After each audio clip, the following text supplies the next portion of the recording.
Namaskar. The topic of discussion in this module is on biological oceanography. Seas and oceans occupy about 71% of the Earth's surface. The total volume of water under marine environment is 1370 million cubic kilometers.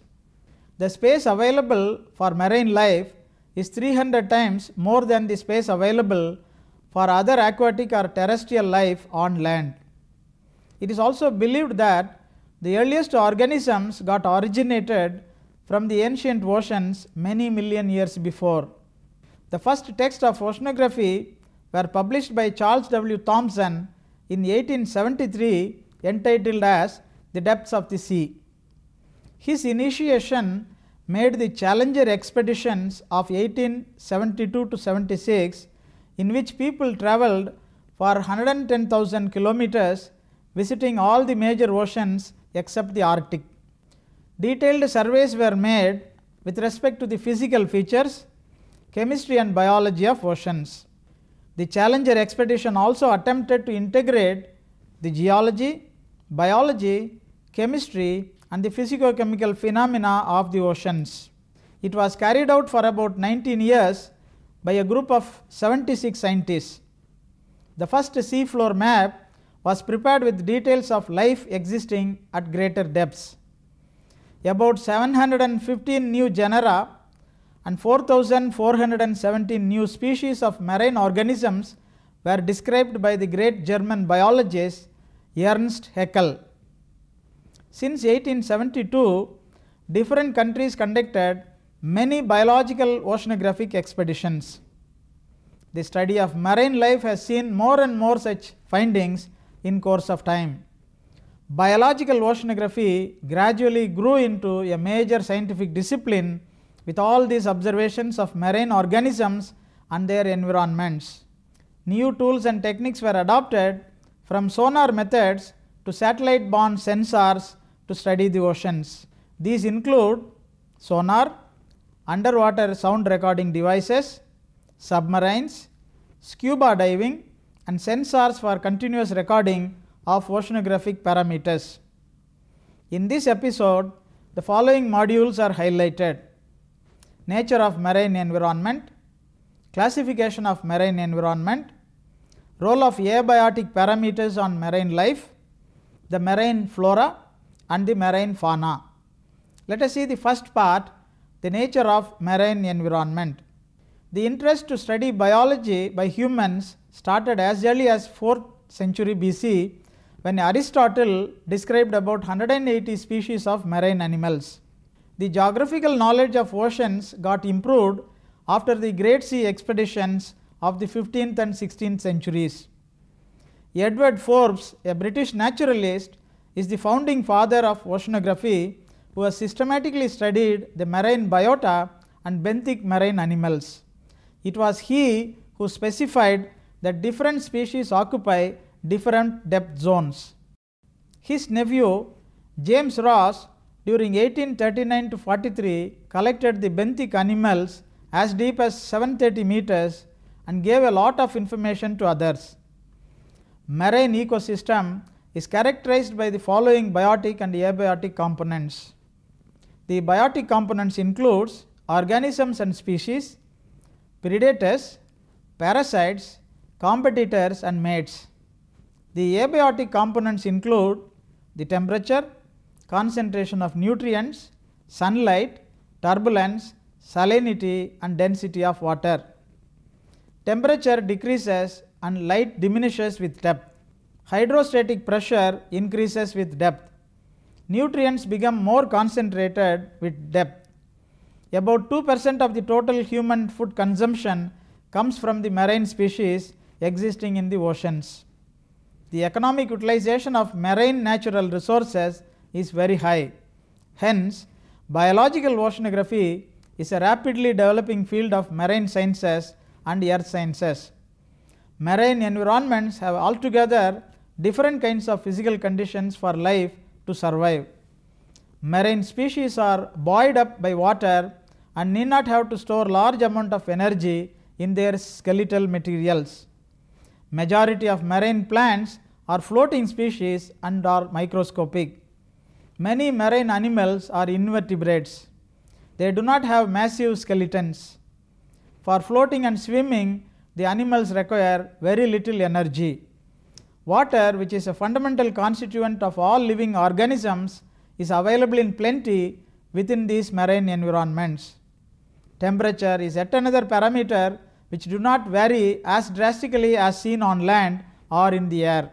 However, there are certain properties which are less favorable for life in the seas and oceans. Plant growth in the sea is limited by light. It is a fact that 50% of the total solar radiation which penetrates into the sea surface gets disappeared rapidly with depth. Much of the marine environment is in perpetual darkness. Under such circumstances, many of the marine life depends on the availability of essential nutrients only. Much of the decaying matter also sinks inside the seas. The zone just below the sea surface experiences the maximum environmental fluctuation.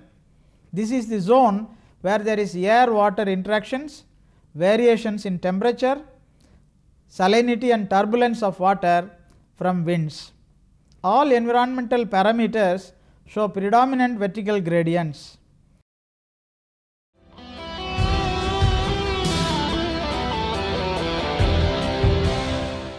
The second part is the classification of marine environment.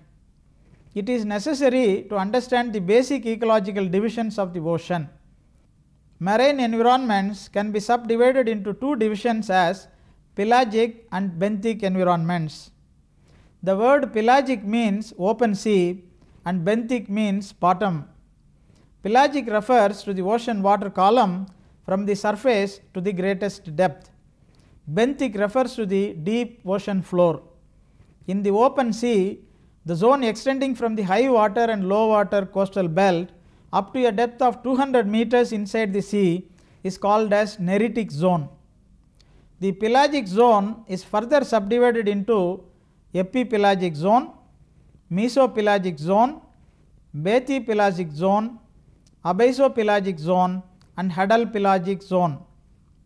The epipelagic zone extends up to 200 meters from the ocean surface.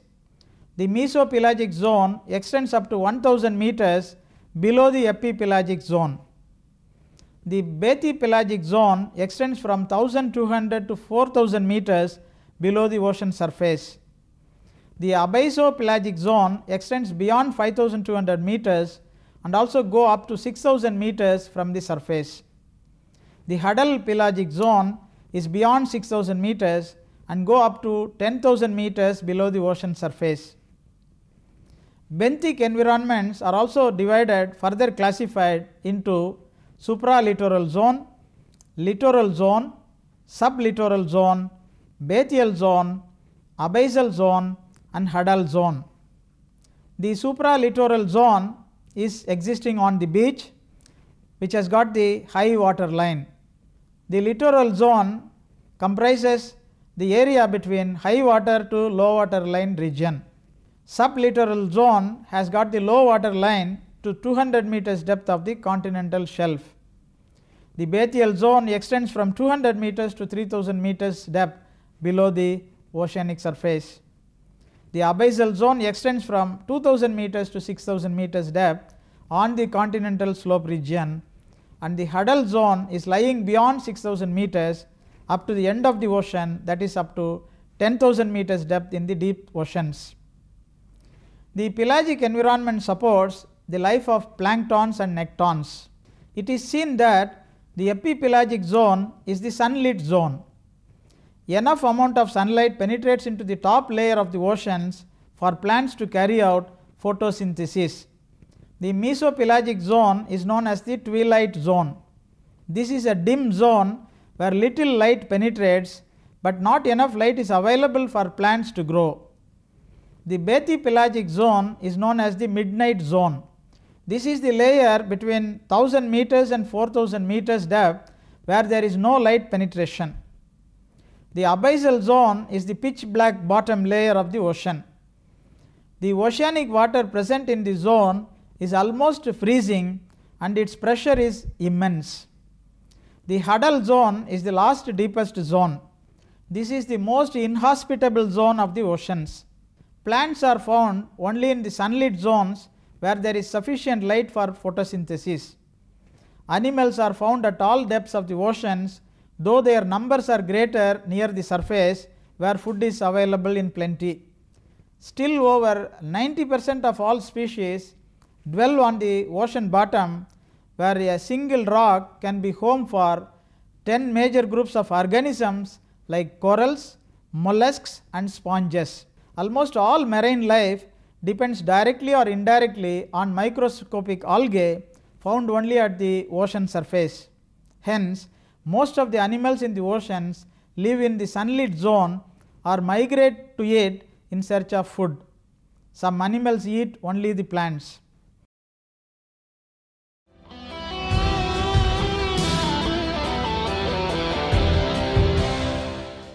The next part is the role of abiotic parameters on marine life. The ecology of seas depends on the biotic and abiotic physical and chemical parameters. Nature of seawater, properties of seawater, interaction of seawater with atmosphere, solar radiation and density differences, wind driven forces and hydrostatic pressures are the abiotic aspects controlling the oceanic marine environment. The significant roles played by the following parameters are to be understood in biological oceanography also: solar radiation, temperature, salinity, density, pressure and surface currents. Sunlight is the most important parameter for many marine life in the sea. Only a fraction of sunlight can penetrate through the surface zone and help in carrying out the photosynthesis.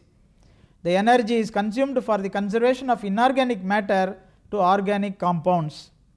The depth-wise distribution of plants and animals is also controlled by the light. There is also a periodic change in the solar radiation and light penetration. These help the vision in animals and their migration and breeding periods within the sea. About half of the solar energy is absorbed or scattered by various layers of the atmosphere. Only 50% of it is reaching the sea surface. In this, some portion is reflected back to the atmosphere depending upon the angle of incidence. The amount of radiant energy reaching the surface is a function of the sun angle, the length of the day, the time of the day, the time of the year, the latitude and the prevailing weather conditions. The temporal variations of radiation may be diel variation, diurnal variation and seasonal variation. The properties of water are very unique when compared to other liquids. Water is normally transparent to solar radiation. About 50% of light which penetrates the sea surface is found to be having the wavelength longer than 780 nanometers. This part is the IR radiation, which is absorbed and converted into heat in the upper surface of the oceans. The visible portion between 400 and 700 nanometers penetrates further below the sea and helps many life to survive. This portion is known as photosynthetically active radiation, PAR, as it helps phytoplanktons to carry out photosynthesis. The extinction coefficient depends on the amount of colored dissolved organic substances present in seawater and also the chlorophyll pigments of phytoplanktons. Based on the light intensity and relative penetration of light in the sea, 3 vertical ecological zones have been identified. They are the euphotic zone, dysphotic zone and aphotic zone. The shallowest zone is the euphotic zone just below the sea surface. Light penetration fully supports all phytoplanktons to grow and reproduce. The respiration loss is also balanced by a compensation depth, which is the lower boundary of the euphotic zone. The dimly lighted zone below the euphotic layer is the dysphotic zone. The last layer, which is under complete darkness where sunlight cannot reach, is the aphotic zone. Many marine processes are controlled by the temperature of water. Oceans are cooled by evaporation. A good amount of heat is transferred during this transformation of water into water vapor. Ocean surface temperature fluctuates with reference to days, months, seasons and years. It also varies with reference to polar, tropical, subtropical and temperate zones of the globe. The surface turbulent waters also transfer heat downwards. Due to this, the uppermost part of oceanic water has a relatively raised temperature. This gets decreased at a depth of about 200 to 300 meters and it goes up to 1000 meters. The water layer showing the steepest temperature gradient is known as thermocline. The zone showing the rapid changes in the density of water is known as pycnocline. Pycnocline acts as a barrier to vertical water circulations and also animal movement. At a depth of 2000 to 3000 meters, the oceanic water temperature never rises above 4 degrees centigrade.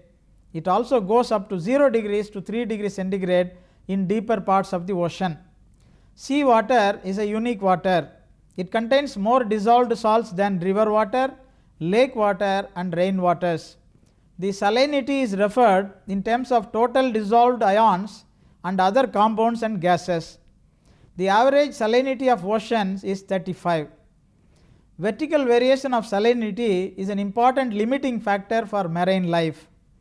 The layer at which a rapid change in salinity occurs is known as halocline. Salinity varies with reference to seasons and locations. Marine life has unique physiological mechanisms to cope up with the salinity. Osmoregulation is one of the essential mechanisms. Marine life is also classified based on their tolerance level of salinity. The species which can tolerate a wide range of salinity are called as euryhaline species, and those which can tolerate a narrow range of salinity are called as stenohaline species. Hydrostatic pressure of oceanic water is determined by the equation rho GH, where G is the acceleration due to gravity, rho is the density of water and H is the thickness of water column. Pressure increases due to the weight of overlying mass. Marine life existing in the deep oceans are subjected to very high pressures. The pressures may go up to 1000 atm in deep ocean basins. Some animals travel up and down for several hundred meters and experience this change. Both pelagic and benthic species do inhabit these changes. They are called as eurybathic species. The marine life which cannot tolerate such pressure variations are called as stenobathic species. Ocean water surface currents are generated by winds. These water movements influence biological productivity and nutrient availability. Due to this, the geographical distribution of pelagic and benthic marine species are also varied. Ocean surface currents are fully controlled by the global wind systems. Their directions are modified by the Earth's rotation also.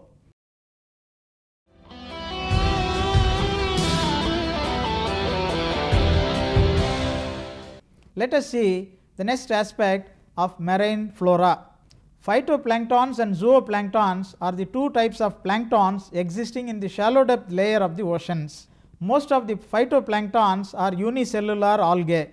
They also include diatoms, green algae, yellow-green algae, blue-green algae, red algae, silicoflagellates and dinoflagellates. They also include cryptomonads, prasinomonads, chloromonads and chrysomonads are the other marine phytoplanktons of the seas and oceans. These are present throughout the lighted regions of the oceans. Phytoplanktons are the major primary producers in the pelagic realm. The rate of primary production in plant mass is called as primary productivity. The total weight of all organisms in the given area or volume is known as the biomass. The properties controlling primary production in oceanic waters are light, physical forces, abundance of nutrients and the temperature. It also varies with reference to seasons and location. There are two general types of plants found in the oceans. They are those having roots that are attached to the ocean bottom and those that are not having roots which simply drift about with water. The rooted plants are seen only in the shallow water zones because of the availability of sunlight for photosynthesis. The most abundant plants in the ocean are the phytoplanktons. These are usually single-celled, minute floating plants that drift throughout the surface of the oceans. The word plankton in Greek means wandering or drifting. Planktons are floating plants or organisms. These may be phytoplanktons denoting plants or zooplanktons denoting the animals.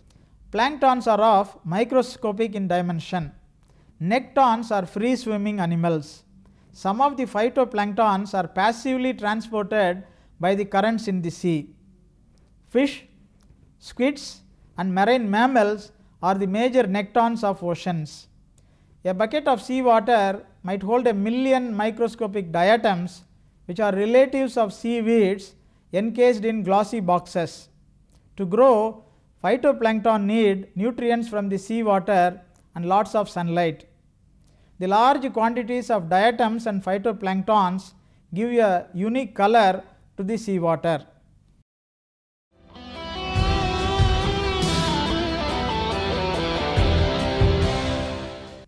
Let us see the characteristics of marine fauna. Marine animals are divided into three groups: zooplanktons, nectons and benthos. Zooplanktons are drifting animals and are usually small but grow to fairly large sizes. A typical example is a jellyfish. The zooplankton population also includes some members like fish eggs or larval forms of organisms which may grow up and leave the planktonic community to join the nectonic community or benthonic community. Nectons are the free swimmers and the largest portion of familiar population of animals found in the oceans. Common fishes, octopus, whales, eels and squids are all the examples of nectons. Whales, sea mammals, dolphins and porpoises, codfishes and trouts are also belonging to this category. The third type of sea animals spend their entire life on or in the ocean bottom are called as benthos. This group of marine animals are called as benthic species. Lobsters, starfishes, various worms, snails, oysters are all belonging to this benthos category. All marine life need food. Plants make their own food, but animals obtain food from the other environments. A food chain represents the transfer of body-building substances and energy when one organism eats the other. Diatoms form the first link in the marine food chain. In the ocean, there are innumerable individual food chains overlapping and intersecting to form the complex food webs. Most marine creatures eat a variety of foods. The rich diversity of life in the sea forms a delicately balanced system. Network of predators and prey also exist in oceans. All organisms are dependent on one another for their survival. Marine zooplanktons or animals range from microscopic unicellular organisms to jellyfish size, which are several meters in diameter. There are also two kinds as holoplankton and meroplankton. The holoplankton animals are permanent planktons, spend their entire life in the water column, and the meroplanktons are temporary residents of planktonic community. There are about 5,000 species of holoplanktons existing in sea waters.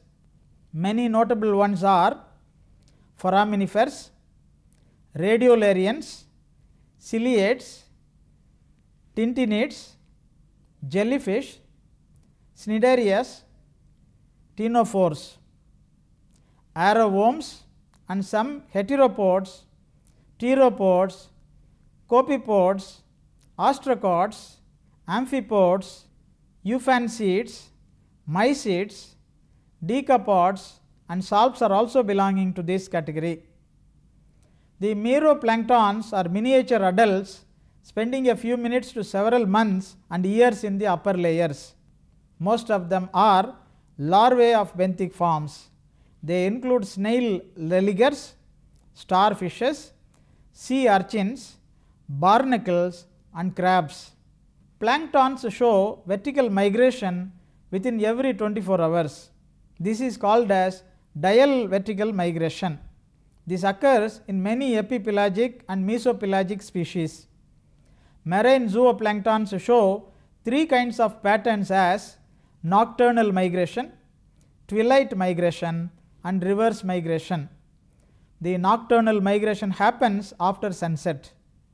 The twilight migration happens when the sun rises. The reverse migration happens when the sun rises during the day and descends at the nights. There are also seasonal vertical migrations happening in the shallow waters for marine life. Zoogeographic studies help understanding the distributions of living organisms and the physiological or ecological reasons behind these mobilities. Long-term observations show that plankton abundance and species composition may change with reference to time, climatic variations, stratification and nutrient availability.